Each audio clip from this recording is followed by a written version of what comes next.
When I was a kid, the disaster we worried about most was a nuclear war. That's why we had a barrel like this down in our basement, filled with cans of food and water. When the nuclear attack came, we were supposed to go downstairs, hunker down, and eat out of that barrel. Today, the greatest risk of global catastrophe doesn't look like this. Instead, it looks like this. If anything kills over 10 million people in the next few decades, it's most likely to be a highly infectious virus rather than a war. Not missiles, but microbes. Now, part of the reason for this is that we have invested a huge amount in nuclear deterrence, but we've actually invested very little in a system to stop an epidemic. We're not ready for the next epidemic. Let's look at Ebola. I'm sure all of you read about it in the newspaper. Lots of tough challenges. I followed it carefully through the case analysis tools we use to track polio eradication. And as you look at what went on, the problem wasn't that there was a system that didn't work well enough. The problem was that we didn't have a system at all. In fact, there are some pretty obvious key missing pieces. We didn't have a group of epidemiologists ready to go who would have gone, seen what the disease was, see how far it had spread. The case reports came in on paper. It was very delayed before they were put online, and they were extremely inaccurate. We didn't have a medical team ready to go. We didn't have a way of preparing people. Now, Médecins Sans Frontières did a great job orchestrating volunteers, but even so, we were far slower than we should have been getting the thousands of workers into these countries. And a large epidemic would require us to have hundreds of thousands of workers. There was no one there to look at treatment approaches, no one to look at the diagnostics, no one to figure out what tools should be used. As an example, we could have taken the blood of survivors, processed it, and put that plasma back in people to protect them. But that was never tried.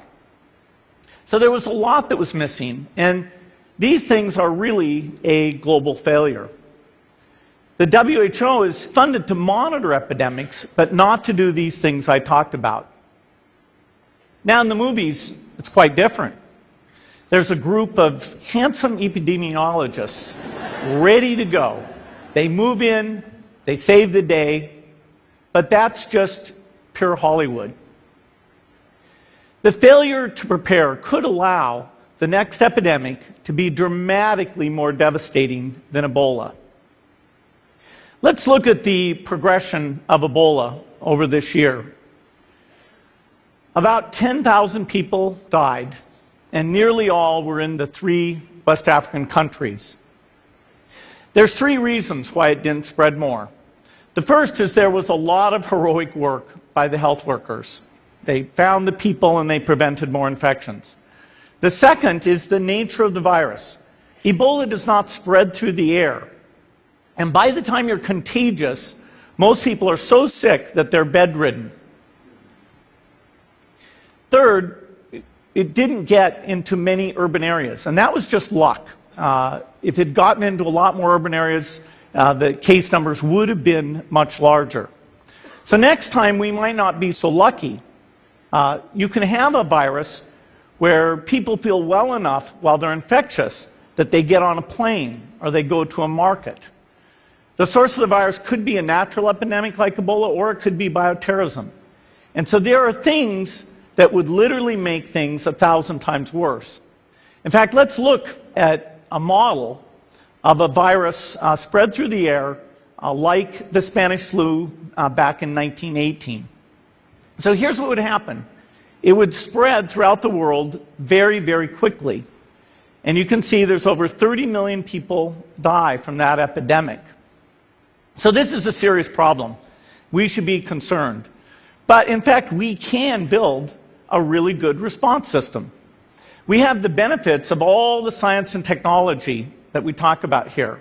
We've got cell phones to get information from the public and get information out to them.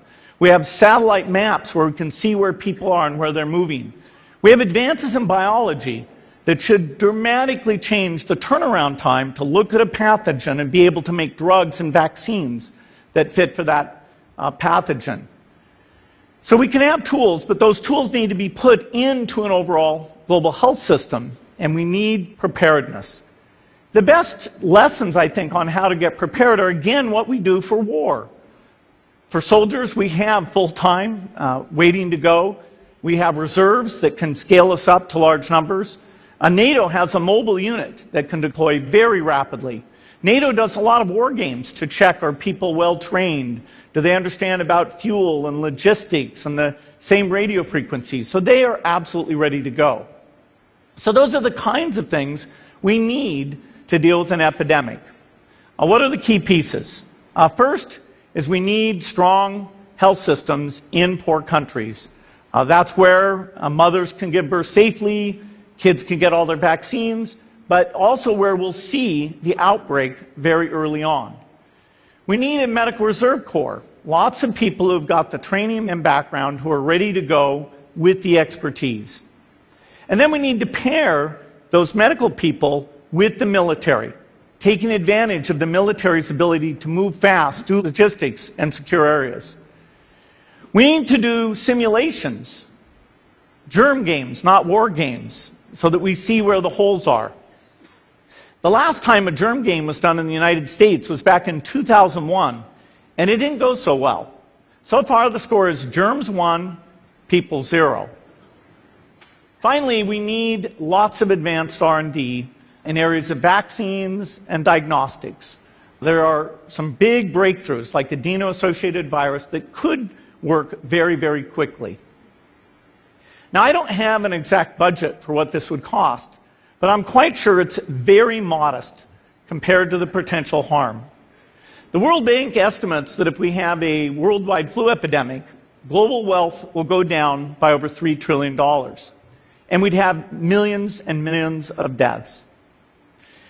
These investments offer significant benefits beyond just being ready for the epidemic.